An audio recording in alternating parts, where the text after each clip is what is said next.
Salut à tout le monde, bienvenue dans votre site Mathéphysique en poche, j'espère vous retrouver en pleine santé.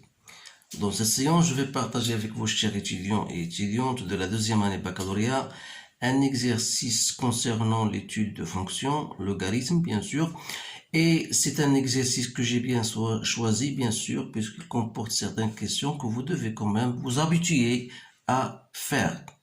Alors là, pour ne pas trop parler, je vais vous lire, bien sûr, l'exercice. Vous avez bien sûr cet exercice devant vous. Vous pouvez stopper la vidéo si vous voulez pour lire les questions soigneusement et vous répondre, bien sûr, répondre à ces questions-là.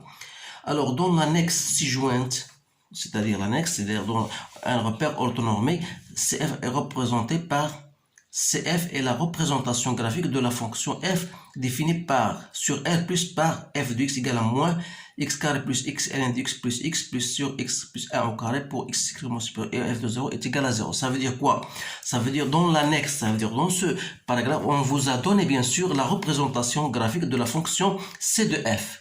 Alors, puisqu'il est bien représenté, ça c'est pour bien sûr vous faciliter la tâche et d'une part et pour vous demander certaines questions répondre à partir du graphe.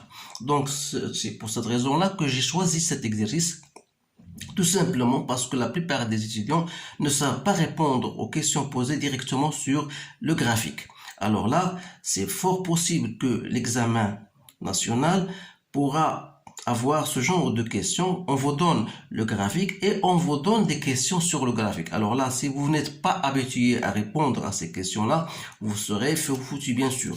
Alors on va continuer notre lecture. Donc on vous dit voilà, le réel alpha est l'abscisse du point d'intersection de la courbe avec l'axe des abscisses, autre que le point O, bien sûr. Donc par lecture graphique, donnez le signe de f de x. Alors, je vais répondre question par question. Que ça veut dire donner le signe de f de x? Et donc, ça veut dire vous donnez l'intervalle où la fonction sera positive strictement ou elle sera négative strictement. Alors, pour répondre à cette question, je dois mettre le graphique devant moi. Voilà. Qu'est-ce que vous remarquez? Voilà la courbe représentative de la fonction. Vous savez que entre 0 et alpha, la fonction est au-dessus de l'axe des abscisses. Ça veut dire que f de x est strictement supérieur à 0 lorsque x appartient entre 0 et alpha.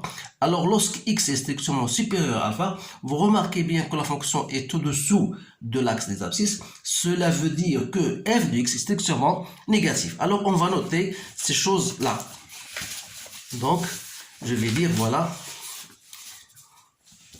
Donc, quel que soit, pour la question A, quel que soit x appartenant à 0 alpha, voilà. Donc, on a f de x est strictement supérieur à 0. Et quel que soit x appartenant à alpha plus l'infini, vous avez f de x est strictement inférieur à 0. Donc, bien sûr, f de x égale à 0, ça veut dire que ou bien x égale à 0, ou bien x égale à alpha. Voilà la réponse à cette question. Donc, ce qui nous intéresse, c'est le signe positif et négatif. Maintenant, je vais continuer, bien sûr, la réponse à question posée. Montrer, voilà, question B, on vous dit, voilà, montrer que ln de alpha égale à moins alpha plus 1. Alors, pour répondre à cette question, c'est simple. Vous savez que la fonction s'annule pour f de alpha, c'est-à-dire que f de alpha égale à 0. C'est-à-dire qu'on va remplacer, si f de alpha égale à 0, ça veut dire que moins alpha au carré plus alpha ln de alpha plus alpha sur alpha plus 1 au carré égale à 0. Comme alpha est différent de 1, c'est-à-dire que le numérateur est égal à 0, et je peux multiplier par moins pour dire que alpha au carré plus alpha ln de alpha plus alpha égale à 0. Alors là, je tire alpha ln de alpha égale à moins alpha au carré moins alpha. C'est-à-dire que alpha ln de alpha égale à moins alpha ou bien alpha en facteur, si vous voulez, de alpha plus 1. Donc, je simplifie. Il me reste ln de alpha égale à moins alpha plus 1. Donc, voilà, c'est une question simple. Maintenant, question 2. Donc, la question 2, voilà. Qu'est-ce qu'on vous dit dans la question 2? Voilà, on vous dit, on considère la fonction g définie par. Donc, je vais écrire cette fonction-là pour la garder devant vous. Donc, g de x égale à x ln de x sur x plus 1 plus 1. Alors la première des questions, montrer que la limite de g de x lorsque x tend vers plus l'infini égale à plus l'infini. Alors là, qu'est-ce que je vais faire? Donc c'est la limite lorsque x tend vers plus l'infini de x que je peux écrire directement, c'est x sur x plus 1 multiplié par ln de x plus 1. Alors là, il faut s'habituer à ces choses-là parce que si je garde la fonction telle qu'elle est, vous remarquez aussi le numérateur plus l'infini sur plus l'infini, c'est une forme indéterminée. Alors pour éviter cette forme indéterminée, je dois décomposer, si vous voulez, en quelque sorte, cette fonction-là en disant voilà, n'est autre que le produit de x sur x plus 1 multiplié par ln de x. Alors dans ce cas-là, je sais que cette limite de cette fonction-là, c'est 1 et cette fonction, c'est plus l'infini. Donc il me reste plus l'infini, donc c'est plus facile. Donc la limite maintenant de g de x sur x lorsque x tend vers plus l'infini. Donc ce sera quoi? La limite lorsque x tend plus l'infini, toujours de celle-ci. Je divise par x, donc il me reste ln de x sur x plus 1 plus 1 sur x. Alors là, ça c'est 0, donc il me reste à chercher la limite de ln de x sur x. Alors là, de la même manière, je dois faire ce que j'ai déjà vu en cours, donc c'est la limite de plus l'infini, de ln de x, vous savez que ln de x sur x égale à 0, donc je dois mettre x ici, et je dois multiplier par x, comme si rien fait, sur x plus 1, plus 1 sur x. Alors là, ça c'est 1, ça c'est 0, ça c'est 0, donc c'est bien 0. Donc limite de g de x sur x égale à 0. Vous savez bien sûr l'interprétation géométrique de cela, même si on ne vous a pas posé cette question, mais il faut le savoir en disant que la courbe représentative de la fonction g admet une branche parabolique de direction l'axe des abscisses. Maintenant je passe à la question 3.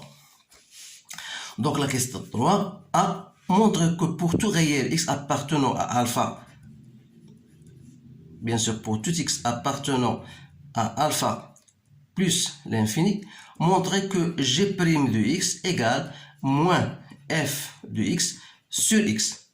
Alors là, donc il suffit de calculer g' de x. Bien sûr, sous-entendu que la fonction g est une fonction dérivable, puisqu'il est composé de fonctions dérivables. Donc il reste de calculer maintenant g' de x. Alors je fais g' de x. Alors là, vous devez apprendre ce que vous avez en cours comme étant la fonction de la forme f' sur g. Donc vous pouvez bien sûr appliquer la formule que vous avez en cours. Donc c'est x ln de x, la dérivée de ça, que je dois bien sûr, voilà f de x, je vais la mettre, voilà x ln de x. Donc c'est la première, je vais mettre voilà la fonction x ln de x sur x plus 1. Donc je fais la dérivée directement. Alors là, vous pouvez stopper la vidéo pour chercher la dérivée vous-même, puis comparer.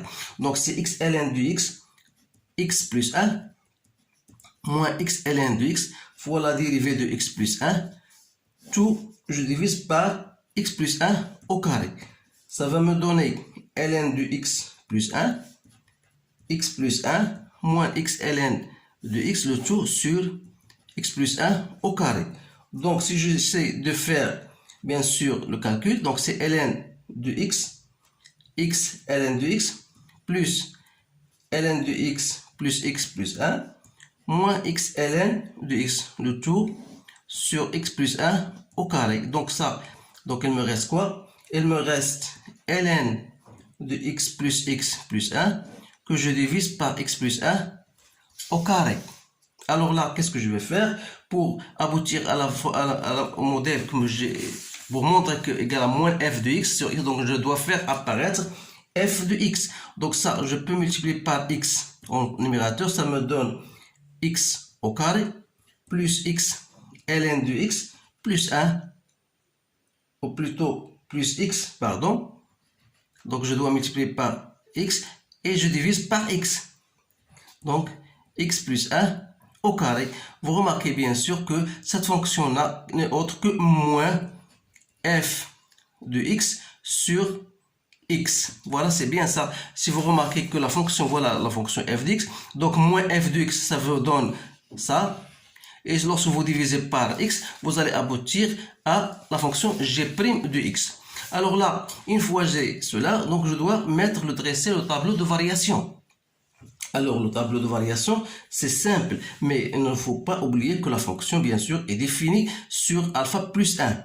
Alpha plus l'infini. Alors, qu'est-ce qu'on a montré? D'abord, la première question, vous a déjà posé cette question, c'est de trouver le signe de f de x. Alors, on a bien montré que lorsque x est supérieur à alpha, f de x est strictement positif. C'est-à-dire, on va tout simplement, voilà, écrire f' de x, et voilà f de x. La fonction est définie sur alpha plus l'infini. Et on a dit que pour x appartenant à alpha plus l'infini, f de x, comment il est? Voilà, regardez bien. Je l'ai déjà écrite ici, voilà. Je ne sais pas où, voilà. F de x, voilà. En premier lieu, on a écrit, lorsque quel que soit x appartenant à alpha plus infini, on a f de x est inférieur strictement à 0. Ça veut dire que moins f de x est strictement positif. Parce qu'on a g' égale à moins f de x. Sur x, x est toujours positif, donc ce sera positif. Alors là, il faut bien faire attention. Donc, limite de plus l'infini, c'est plus l'infini. Et on doit trouver g de alpha. Ou plutôt f de alpha. Donc, voilà. Donc, il faut trouver, bien sûr, on va poser la question, trouver f de alpha. Donc c'est, pardon, ici c'est la fonction g, c'est pas la fonction f. Pardon. Donc, c'est g de alpha. Donc, ici, montrer, question 4, montrer que g de alpha égale à 1 moins alpha. G de alpha égale à 1 moins alpha. Alors, vous savez bien sûr, pour montrer cela, c'est simple. Vous savez que f de alpha, on a dit égale à 0. Alors, qui dit à f de alpha égale à 0, ça veut dire que alpha au carré plus alpha ln de alpha plus alpha égale à 0. Bien sûr, on a déjà montré cela. Donc voilà, on a bien sûr, on a montré que à partir de cette question, qu'on a ln de alpha égale à moins alpha plus 1. On va utiliser bien sûr cela, c'est-à-dire que alpha ln de alpha égale à quoi? Est égal à moins alpha au carré, moins alpha. Comme ln de alpha égale, ou je peux même laisser alpha ln de alpha égale à moins alpha, alpha plus 1.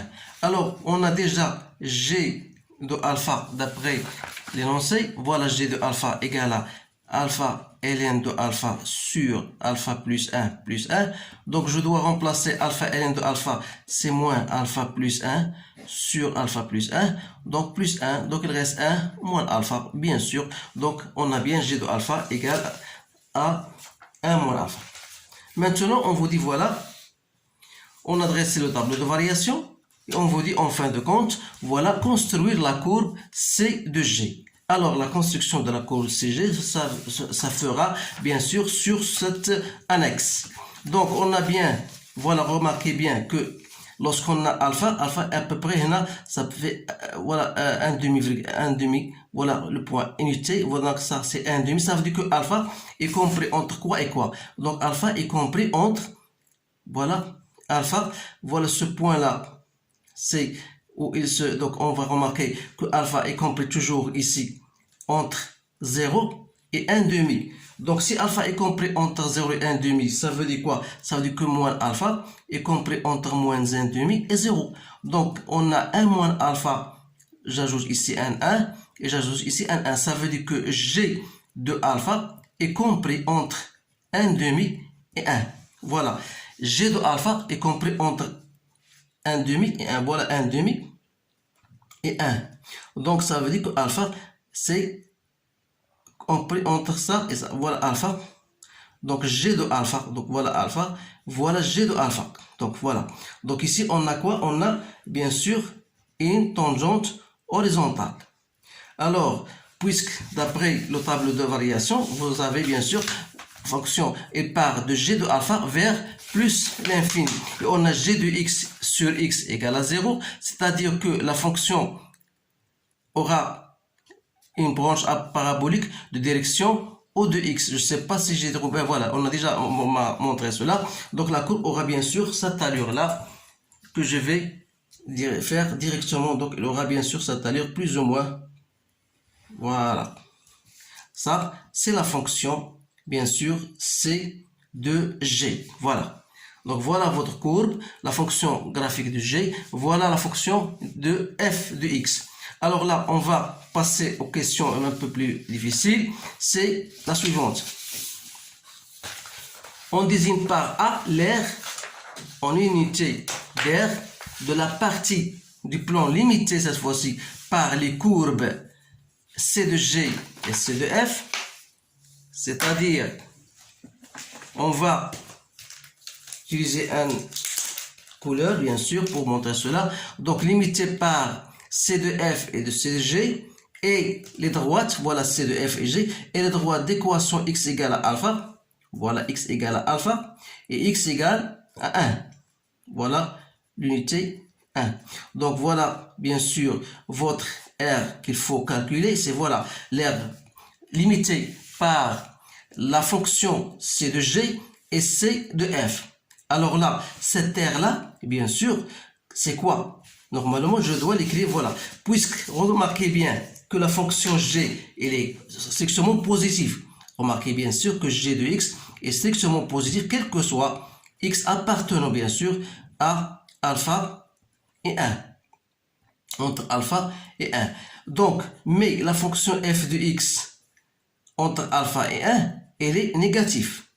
Alors là, il faut bien faire attention. Donc, l'aire que je dois chercher, donc d'abord, on va répondre à la question, montrer que l'intégrale de f de x entre alpha et 1 dx égale à ça. Alors là, c'est une question très intéressante. Pourquoi? Parce que pour montrer cela, vous avez déjà, d'après la fonction dérivée qu'on a cherchée, on a déjà déterminé g' de x qui égale à moins f de x sur x. Alors là, je peux déduire f de x comme étant moins x g' de x. Alors, l'intégrale entre alpha et 1 f de x dx n'est autre que l'intégrale, je fais sortir le moins x g' de x dx. Alors là, ça va vous faire rappeler de l'intégration par partie. Et bien sûr, on vous dit, montrez en utilisant une intégration par partie. Vous savez que l'intégrale de u, vous connaissez ça, de u' ou bien de uv' égale uv moins l'intégrale de u'v.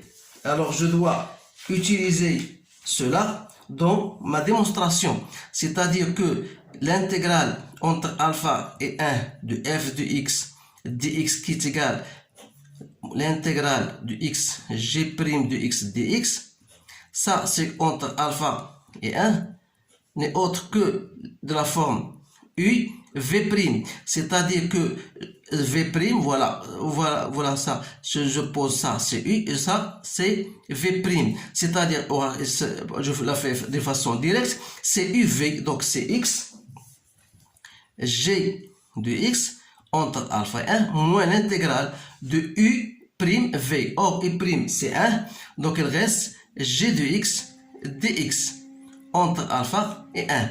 Donc c'est bien, voilà, moins x g de x entre alpha et 1 plus l'intégrale entre alpha et 1 g de x dx. Donc on a bien démontré cette relation-là. Ensuite, en fin de compte, on déduit l'aire. Donc l'aire qu'on cherche, bien sûr, d'après ce que nous avons vu en graphique, vous savez que l'aire, c'est limité par ces traits-là. Donc c'est l'intégrale en valeur absolue, bien sûr, de f de x moins g de x dx. Alors comme la fonction g de x se trouve au-dessus de f de x, ça veut dire que f de x moins g de x c'est négatif. Donc on aura bien sûr c'est l'intégrale entre alpha et 1 de g de x moins f de x dx. C'est-à-dire l'intégrale entre alpha et 1 de g de x moins l'intégrale entre alpha et 1 de f de x dx. C'est-à-dire, voilà, c'est l'intégrale entre alpha 1 de g de x moins.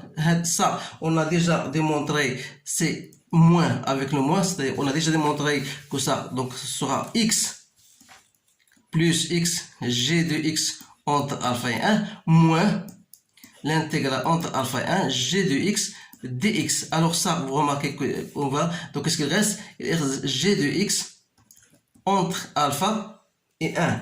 C'est-à-dire c'est 1 G de 1 moins alpha G de alpha.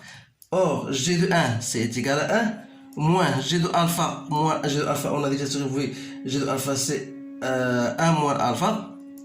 Donc, c'est 1 moins alpha plus alpha au carré. Et c'est bien le résultat qu'on voudrait bien démontrer.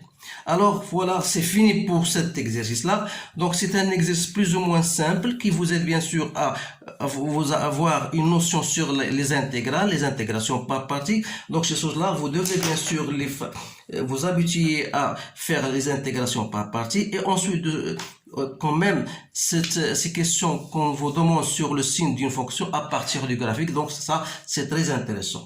Alors toujours dans le cadre de votre préparation, on va peut-être dans les semaines prochaines, si le temps le permet, on va faire d'autres exercices, soit pour les complexes, soit les fonctions logarithmes ou bien exponentielles. Alors, dans l'attente de cette séance-là, je vous souhaite une bonne chance et je vous dis à bientôt.